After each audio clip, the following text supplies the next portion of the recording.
Welcome to chess, ladies and gentlemen. I appreciate you guys very much for stopping by. So as you guys know, we have the candidates tournament rolling right now. So I figured I would get the game between Teimour Radjabov and Alireza Firouzja taken out of round one. So yes, I got a lot of greetings to do, and I always tell people if you want to skip right to the analysis, you know the timestamp is right at the very top of the description, so you don't have to listen to all of my intro greetings, welcomes. But for anybody who is coming from the Philippines, I will say mabuhay to you, and magandang umaga. I appreciate you guys very much for stopping by. Maanyong buntag. Appreciate you guys very much for stopping by. Anybody who is coming from Azerbaijan, I will say salam and chak sagol. I appreciate you guys very much as well. Anybody who is coming up from France, I will say bonjour. Comment ça va? Comment allez-vous? Bon petit déjeuner. If it's, it's still pretty early. I think it's like 1 or 2 a.m. there, something like that, maybe 3. So I don't think you guys are really up yet, but let me see. C'est me fait plaisir de te voir, mes amis. I appreciate you guys very much for stopping by.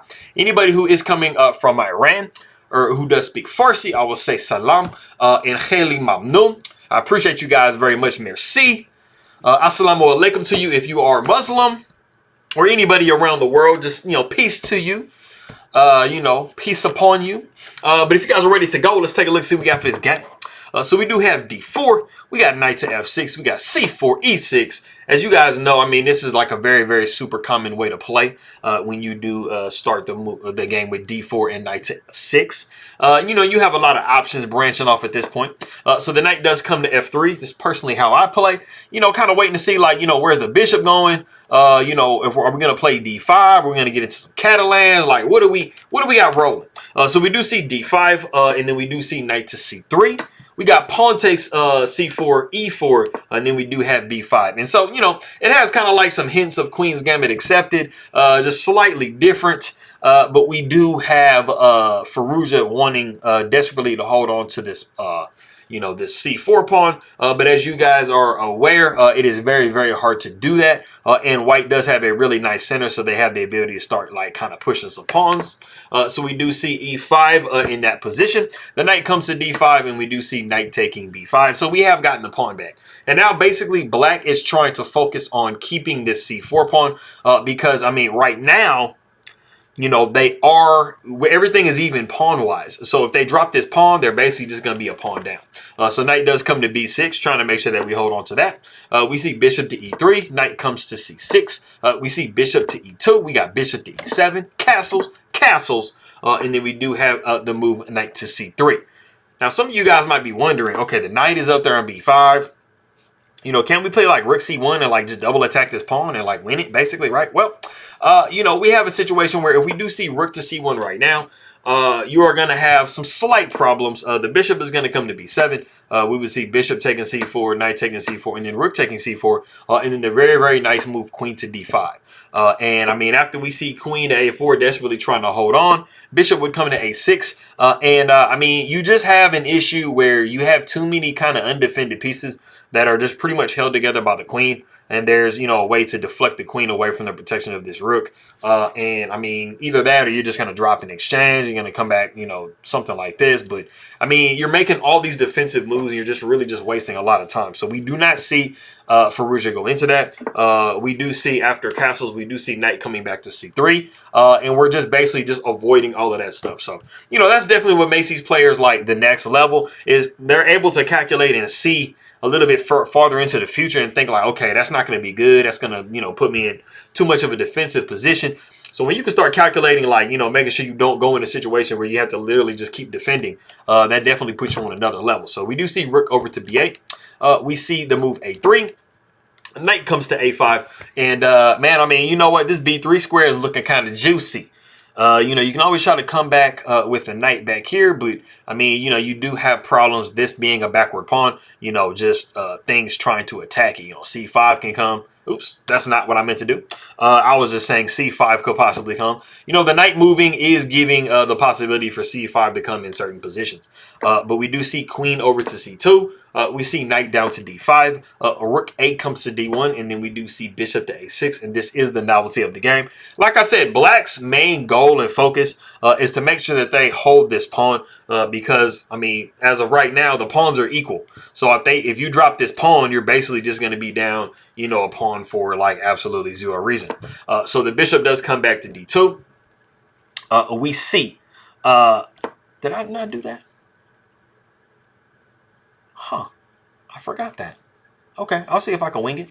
All right, the knight did come to b3. We see a knight up to e4. We got knight taking d2, a rook taking d2, and then we do have knight up, knight down to f4. You know, just trying to get in like white's, you know, white's kitchen a little bit.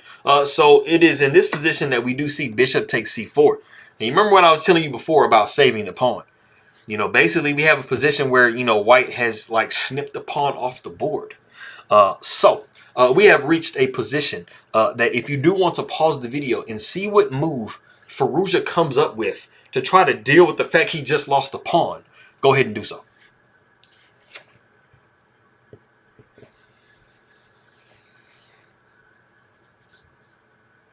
Okay, so you guys heard me a second ago, like I was thinking I forgot, like I thought that I had forgot to find the guess the move portion, but I did. So I just couldn't see it on my notes. I was like, what's going on, bro? But I did find it, and this was it. And so I think this would be kind of a difficult move to find just because you have to give up the exchange. And the move is actually rook takes b2. And it is deflecting this queen away from the protection of this bishop.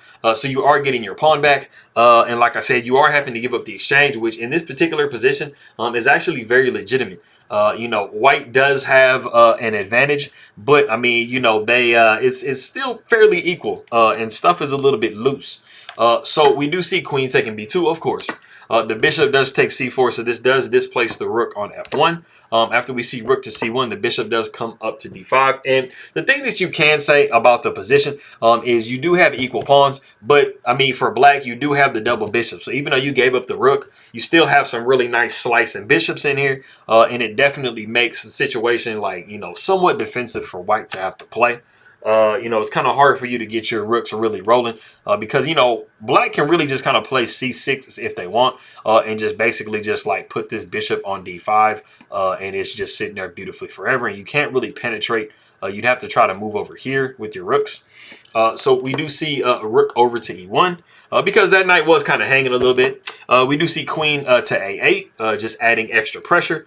So, you know, the thing about it is when you do sacrifice the exchange or you sacrifice a piece, you have to play actively. So you have to try to find the most active moves in the position to try to make your opponent defend. So we do see queen over to c2. We see bishop taking a3. Knight f comes to g5. You know, for white, I mean, you're literally one move away from mate. If black plays a really like passive or careless move, you are going to be looking at knight to f6 with check. The next move will be queen to h7, and that will be checkmate. So you have to do something that's like legitimately defensive in this position. And g6 just won't quite cut it. So we do see the move a knight up to g6. And as you guys know, in this position, I mean, knight going to f6, we do not have the ability to go queen to h7. And the queen is not in a position to kind of swing over to go, you know, on h3. So, you know, that has perfectly plugged up the situation. So we do see h4. The bishop comes up to b4. You know, both of these rooks are on this same diagonal. So, I mean, if you didn't have this crazy attack going as white, I mean, then that would be like pretty bad. You pretty much just gave the exchange back. But, you know, we do have this pawn creeping up the board, and we are looking at trying to checkmate black. So we do have the move h5. Bishop takes d2. Pretty critical position. Queen does take d2. We see the move h6. Pawn takes g6. Pawn takes g5. Pawn takes f7. And you guys remember, you guys know I say all the time, if you are going to lose a piece or a pawn or, you know, the piece is just going to be gone. Like, you need to try to do as much destruction, cause as much like mayhem as you can with that piece. So, I mean, you guys are looking at this. I mean, you see that this G pawn is about to like get dropped off the board. If you make some type of defensive move or something like that, like let's say like knight somewhere or whatever like that, then you are in a situation where this pawn is just going to get captured like this. And, you know, yeah, black has triple pawns, but, you know, like you didn't do the most that you could. So, And in this position, it's like super duper great because not only do you get pawn takes f7 with check, the king takes, and then you have knight to g5 with check. So that perfectly moves the knight out of the way to after we see king to e8 going f3, and now we're like super defended. You know, we were having some issues on this square. So everything has super worked out. So you see that, you know, Radjabov just finding like, you know, going down swinging with his pawn has gotten him into, you know, a pretty logical position. So you never know what that can do for your position. So we do see king down to d7. We got knight back to e4. And after the bishop takes on e4, we do see rook up to e4. And we're threatening some, you know, pawn pushes and stuff. Because if the pawn takes, we got rook here. You know, it just opens the position up. And white's king is actually much safer than black's king. So you really want the position to be open. So Firouzja says, that's not what we're doing. Queen goes to d5, so we're plugging all of this up. You know, we're not having any of that going on. So we do see queen over to b4. You know, we're trying to see if this rook likes itself. I mean, do you want to just like, like fall off the board, or do you want to do some type of like, you know, self-care situation? So the rook, it does care about itself. It told me that. It was like, hey man, I think I like myself. So I'm like, all right. So the rook goes to g8, the queen goes to a4 with check. Queen goes to c6, and there's not any. It would just be beautiful if this pawn was like over here, and then you can just like deflect the king like this, or, you know, move it over or something like that. But you don't have that. So you go ahead and just take the pawn on a7, and the rook comes to a8. And if you did not have this move here, then you would be super screwed up. So the queen does come to c5, offering a trade. We do see a trade. Queen takes c5, pawn takes c5. We got king down to c6, and there isn't a great way to defend that pawn. So we just have to try to play actively. So the rook goes over to g4. We see the king going down to c5, taking the pawn. We see rook taking g7, king over to d5, rook taking c7, rook taking e5, and we are up a pawn as white though. And more importantly, we do have a passed pawn over here on the G file. So, you know, we definitely need Firouzja to have some technique to make sure that, you know, he doesn't let the game get out of control. So the rook does come to f7. And I will come back to this move later on. But there is a very good reason why rook to f7 is the move. But rook comes to f7. We see king up to d6. The king comes up to f2. We see e5. We got g4. So that pawn's rolling. So like I said, I mean, you know, we got to make sure that we do something about this pawn, because if not, we're just going to lose. So we do see a king over to e6. A rook comes down to f5. And also it's doing a really good job of like anchoring this rook right here, you know. So you like to have that type of stuff. Rook comes down to a3. We do see rook up to f8. King comes up to e7. Like, bro, you're not going anywhere. So we got rook over to b8. The king goes over to f7. We see rook over to c8. The king goes back to e7. We see rook down to c2. The king comes down to f6. We see rook over to e2. We got king over to b3. We see rook up to e3. And we do see rook to b2 with check. Now, for those of you, I mean, maybe you might be wondering, you know, why we don't just trade and stuff here. Well, there's a really, really good reason why we don't trade in this position. Let's say we did go into a trade, right? This actually completely loses the game for black because now you have a 2-to-1 pawn majority and you are going to be able to, like, you know, weasel a win out of this situation. The king would take on e3, and it really doesn't matter what the black side does. You are going to be able to either like triangulate your king and just get yourself into like, you know, like the opposition of the other king, and you just have like many more moves. You can also give up this g pawn if you want to, just to kind of deflect the king over and get yourself into a favorable type of endgame. The king came over to g5. I mean, you got king up to e4, king to f6, king over to d5, and I mean, you know, this king is not going to be able to hold this pawn anymore now.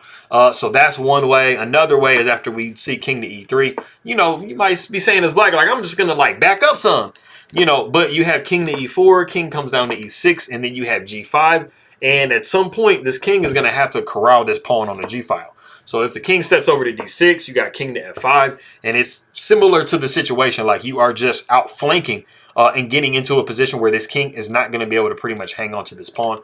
You got king to d5, but then you just got g6. And the king is not going in the direction that you need for it to go. So those are the situations that you'll run into if you trade rooks. So we did not see that. The rook came down to b2. And that is absolutely what black needs to make sure that they don't do in this type of an endgame, is trade rooks like any time you trade rooks at any point, it's going to go into that same type of endgame that I showed you a second ago. The king is going to go to g3. We see rook to c2. Rook comes over to a3. We see rook over to b2. We see rook up to a6. We see king over to f7. And basically what black is trying to do in this situation is just literally just like sit still and just hold the position. They are just trying to make sure that they don't make any type of blunders. They try to make sure that they have the checking distance with the rook. And I mean, you know, you're just pretty much just trying to just like maintain and just like, you know, not what is it called? Fortress. Not really fortress the situation, but just put yourself in a situation where like white really can't make any progress. So the rook does come over to h6. We see rook to b3. So, I mean, one of the points is trying to make sure that you tie this king down to the protection of this pawn. Because if you can do that, then you are, you know, preventing this king from moving, you know, forward on the board. Also, in this position, you are threatening this pawn down, and you are going to be winning a pawn, which is what you want to do as black. So the king steps out of that pin down to f2. We see rook to a3. Rook goes to b6. King goes over to e7. King to e2. We see rook over to c3. The king shuffles back to f2. We see rook over to a3. The rook comes down to b2. We see king down to f6. We see rook to e2. We see rook to b3. Rook comes up to e3 again, and we see rook to b2 with check. So we have gotten that similar position again. The king comes up to g3. We see rook to c2. Rook over to b3. Rook to a2. The rook comes up to b6 with check. The king comes up to f7. We got g5. We see rook to a4. And we are trying to make sure that this king does not make any progress up. So we are cutting the king off. That is one of the main ideas of rook in games. Even if you have like minor pieces or other pieces on the board, you want to use your rooks to try to cut off the king, you know, on files or ranks as much as possible so that they don't make any progress anywhere. We do see a rook over to f6 with check. The king goes to e7. We see rook over to h6. We see king back over to f7. We see rook down to h4. Like I said before, you remember I said do not trade. Do not trade. The rook comes up to a5. We see king to g4. The rook comes down to a4 with check. We see king up to h5. Rook goes to a3. We see f4. We see pawn takes f4. And it is in this position that the players agree to a draw. And, I mean, it might kind of seem like, okay, you know, white is about to win this pawn.